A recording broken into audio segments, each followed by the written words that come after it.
Okay, so which class session or when during the classes or trainings should the cards be used and possible to be found in any written guide too, you think? Well, we have a very good facilitator guide, which should be consulted because it gives lots of tips about how to facilitate effectively, as well as the standard procedures for setting up and using the game. But as I say, the game is relatively simple.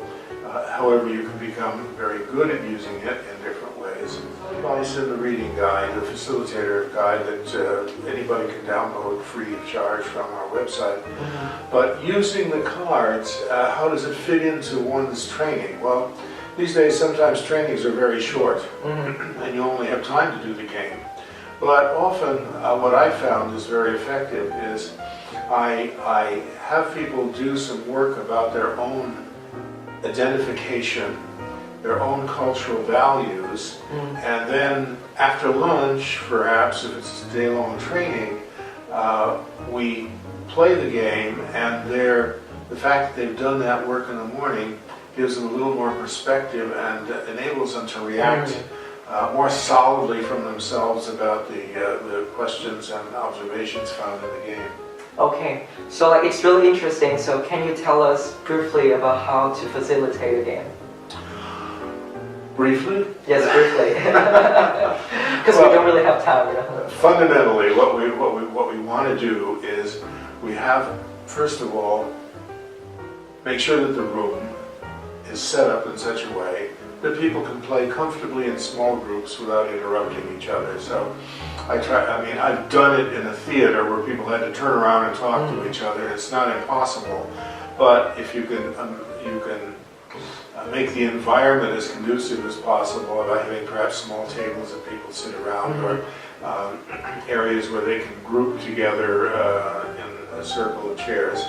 So make sure that the environment is helpful and quiet enough, because if you have 4 or 5 groups playing in the same room, you want a little distance between them or people are going to get discombobulated by what goes on.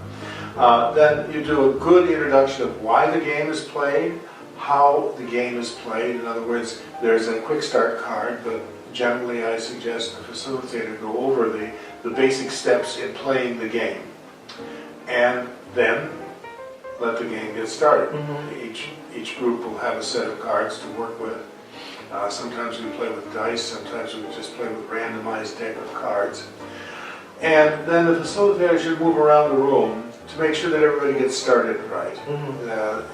It's not to, the facilitator is never the person who gives the answers, but is one at the outset who makes sure that everybody's got the idea of how the game is played. Sometimes people are not clear whether I pick up a card, do I answer it, or does the group answer it? Well, no, you answer it.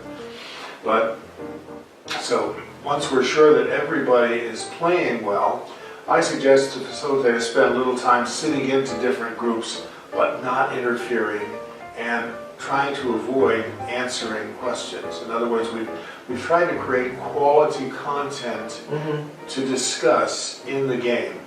And what we recommend to the facilitator is they take a little pad of sticky notes at each table, put a little pad of sticky notes at each player's table, so that if there's a question about a card, they can write the note, put it on the card, and then at the end of the game, discuss it in the debrief. The facilitator should decide for how long the game is going to play, and generally leave 15 or so minutes at least for a debrief. Depends on the size of the group and how many people there are to debrief. But then the questionable cards, people learn from each other, and we learn from the feedback that people give to the game.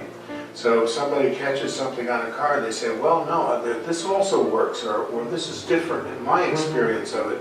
We're learning from that, and the players are learning from each other, because nobody has the same experience identically, usually, about what happens in their own and their contrast to their own in another culture.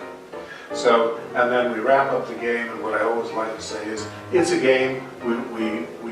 We distribute points for the correct or best answers that you give, but on the other hand, everybody's a winner if they learn something. Definitely.